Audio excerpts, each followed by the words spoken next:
Mimi the Mynah, it's all mine.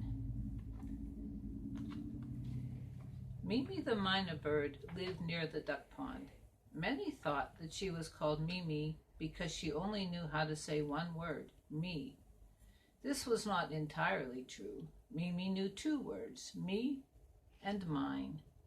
As far as she was concerned, she didn't need any other words. When all the animals of the duck pond were trying to decide who was the most beautiful, Mimi would say, me.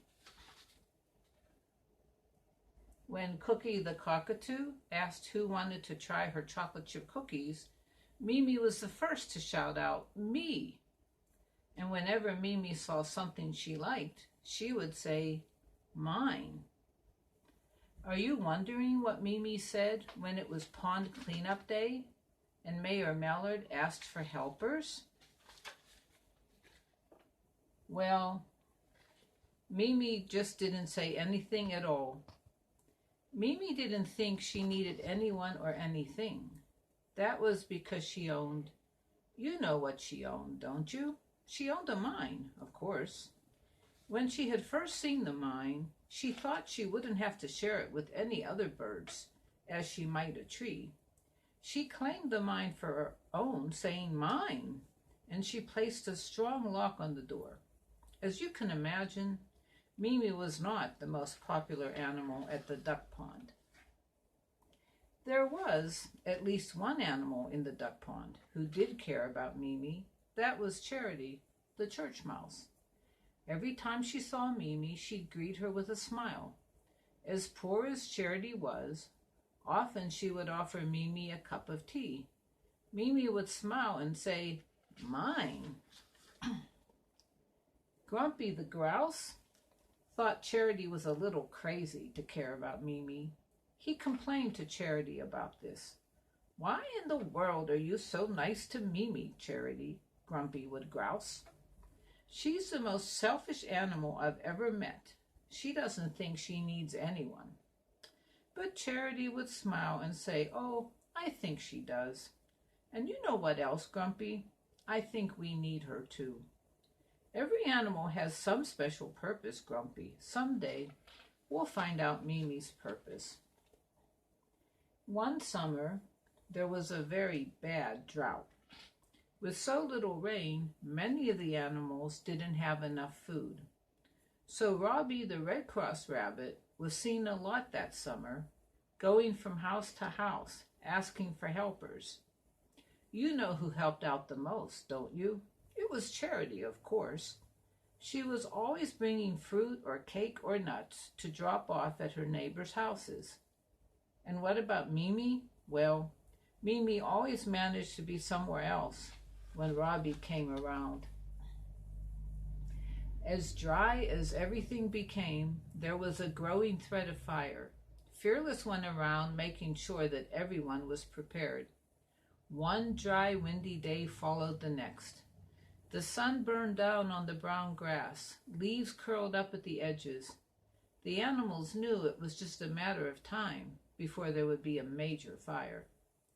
In the middle of August, Robbie was going from door to door when he spotted a curl of smoke over the duck pond. Soon that curl of smoke was a major cloud. He raced to get Fearless. Quick as he could, Fearless got his fire gear and hurried to the blaze. The fire was spreading, however, and it was too big for the fire duck to handle alone. So Fearless and Robbie raced from house to house. All the animals came to help organize a bucket brigade. All the animals came, that is, except Mimi. Mimi was nowhere to be found. Well, that didn't surprise the pond animals. Hardly anyone cared enough about Mimi to even wonder where she was. They were all too busy bringing heavy buckets from the pond and tossing them on the crackling fire. But Charity the church mouse did care. I wonder if Mimi's okay, she said to Grumpy. Oh, of course she is, he said grumpily. She's probably down in her mind, safe from the fire, saying, mine, mine. I'd feel better if I knew for sure, said Charity. I'm going down into Mimi's mind to look for her. Deep down into the mine tunnel, Charity ran. There before her, lying on the floor, was Mimi, out cold. Mimi had gone into the mine to get away from the fire. Then smoke from the fire had seeped into the mine, and the air up by Mimi's perch had become hard to breathe. Mimi had passed out. First, Charity tried to wake Mimi up. "Mimi," she yelled as she shook Mimi's wing. "Wake up! We have to get out of here!" But Mimi didn't even stir. Quick as she could, Charity scampered back out of the tunnel, gasping for clean air. Luckily, she ran right into Polly the paramedic parrot and Harry the hound. They were on their way to the bucket brigade. "Mimi's passed out," Charity cried. "She's down in her mind, and I think she inhaled too much smoke. Please, Polly, please, Harry, come help me quickly." Harry, with Polly on his back, galloped after Charity down into the mine, down the long tunnel. They stayed low because there was still some clean air near the floor. As soon as they reached Mimi, Polly gave Mimi some smelling salts. Soon she began to stir, and then she opened her eyes.